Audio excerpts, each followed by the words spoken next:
Il faut savoir que cette soirée, c'est donc ce qu'on appelle un rendez-vous citoyen. Ce sont des rendez-vous que la MJC, le STERN, a mis en place en collaboration avec l'association La Ligue des droits de l'homme et avec l'association ATTAC. Parce que c'est une question qui est fortement d'actualité, tout particulièrement intriguant. Je pense que tout le monde connaît un petit peu le contexte et ce qui s'y est déroulé là, les derniers mois. L'hébergement de ces personnes-là relevait de l'État et donc localement des préfectures. Et que donc, s'agissant des réfugiés demandeurs d'asile, l'hébergement et l'accompagnement relevaient jusqu'au début des années 2000, on va dire, de quelques grandes associations, dont France Terre d'Asile. Et la plupart des CADA, centres d'accueil pour demandeurs d'asile, étaient situés en zone urbaine. Les choses, depuis la fin des années 2000 à peu près, les CADA se sont exportés en province. Et la gestion des demandeurs d'asile, des réfugiés, s'établit à partir de plateformes qui distribuent les candidats au statut de réfugié sur tout le territoire national. Cette distribution territoriale rend plus visible le phénomène migratoire et l'anonymat des situations est rompu. Le citoyen se sent concerné et plus impliqué du coup. La récente crise des réfugiés amplifie encore l'implication des citoyens dans la gestion de ce phénomène. Des collectifs citoyens naissent là où s'implantent des CAO ou des CAOI. Le citoyen exerce un droit de regard sur les pratiques, alerte et interpelle. Cette action citoyenne impacte déjà les pratiques des professionnels qui, il faut bien le dire, avaient l'habitude du secret et se retranchaient derrière leur expertise et leur professionnalisme. Aujourd'hui, ils doivent faire avec ce regard extérieur qui interroge, interpelle parfois. Ainsi, l'Observatoire de l'enfermement des étrangers dénonce dans une lettre ouverte au préfet d'Île-de-France, là c'est tout récent, c'est du 17 février, les manquements graves dans la prise en charge des personnes au centre d'hébergement d'urgence de Massy-Palaiseau, par exemple. Et quand on parle de manquements graves, c'est les dortoirs surpeuplés, du personnel insuffisant, etc. Oui, je voulais repartir du film tout bêtement.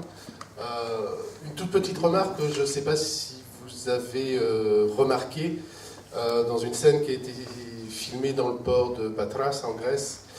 Le moment où le chien repère qu'il y a quelqu'un sous le camion et la suite, il y a quelqu'un qui dit au chien « cherche, cherche ». On est en Grèce. Visiblement, c'était un policier de Frontex, francophone, français ou belge, donc. On ne sait pas trop ce qui s'est passé entre le moment où le gars est par terre et le moment où le chien l'a repéré. Et tout ce système grec, dont on devine qu'il est particulièrement dur, est mis en œuvre et on voit des agents de Frontex plus avant sur la frontière. Il est fait avec participation de policiers des différents États européens, dont des policiers français. Et cette politique est décidée au niveau européen et pas simplement de l'État grec, et y compris tout le monde connaît les conditions qui règnent là-bas. La deuxième chose que j'avais envie de dire avant le film, c'est on a un peu l'impression d'être à la maison. Les paysages changent un peu, il y a des modalités qui changent, mais on retrouve énormément de choses d'une frontière à l'autre en fait. Sachant qu'effectivement là, les choses sont. Le film est concentré sur les frontières extérieures de l'Union européenne. On part de la Croatie, après on va à la frontière entre la Grèce et la Turquie. On revient sur Lampedusa, on revient en Grèce. Par contre, sur une frontière intérieure, c'est-à-dire sur la question comment passer en bateau de la Grèce vers l'Italie, parce que c'est quand même le chemin le plus simple que de remonter les Balkans. Donc on revient à Patras, sur la côte ouest de la Grèce, mais on est plutôt sur les frontières extérieures, donc on peut se dire c'est loin de chez nous.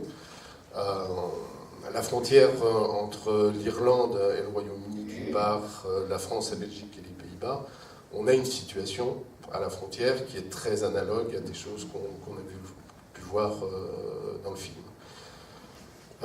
Des techniques de passage.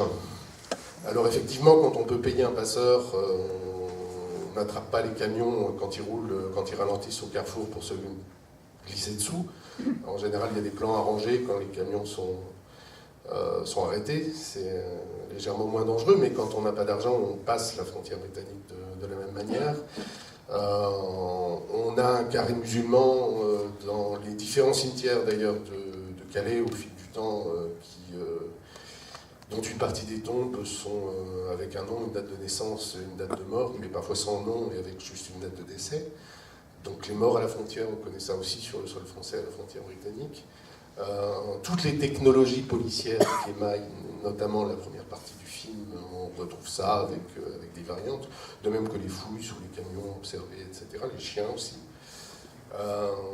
Donc, ce film, en fait, il aurait pu aussi inclure finalement la frontière britannique, et une frontière britannique qui ne passe pas simplement à Calais. Alors à Calais, c'est effectivement un point fort, parce que 95% du trafic poids lourd entre tout le continent européen et la Grande-Bretagne passe par Calais, tunnel sous la Manche et port-ferry, mais qu'on retrouve en atténué dans les autres ports, donc en Bretagne, à Roscoff et Saint-Malo, qu'on retrouve du côté belge, qu'on retrouve avec moins de visibilité du côté néerlandais, parce qu'effectivement, ce qui donne de la visibilité, en fait, c'est pas ce qui se passe dans le port où, effectivement, une journaliste, une commentariste a une autorisation de filmer les contrôles, mais il n'y a généralement pas d'observateurs.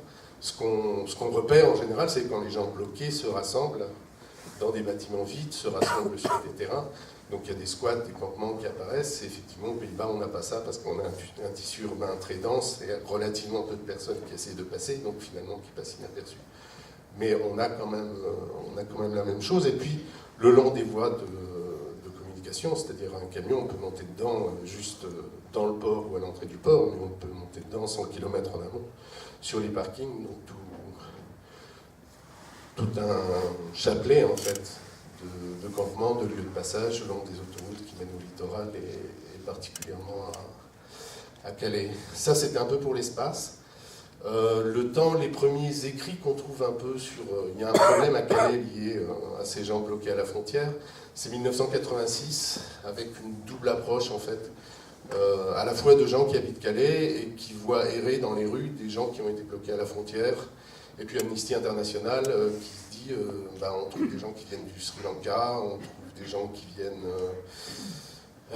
à l'époque probablement déjà d'Afghanistan, enfin de pays qui font penser qu'ils pourraient obtenir l'asile en Europe, et puis ils sont bloqués à la frontière, voire refoulés à la frontière, parce qu'à l'époque les contrôles n'étaient pas sur le sol français mais sur le sol britannique, donc les gens débarquaient à Douvres et ils étaient refoulés. Donc étaient refoulés alors que potentiellement ils pouvaient demander l'asile par un État signataire de la Convention de Genève. Et on reste autour de ces deux aspects, à la fois de gens qu'on maintient, qu'on plonge dans un état de dénuement assez important, assez grave, et en même temps une question d'accès au droit qui, pour beaucoup de personnes, tourne autour de la question de l'asile, parce que pays d'origine, le Soudan, pays d'origine la Syrie, l'Afghanistan, l'Iran, le Pakistan un peu moins, la Somalie, l'Érythrée, etc., etc. Donc des pays en guerre parfois depuis de nombreuses années, et puis des pays qui font partie des dictatures les plus dures de la planète.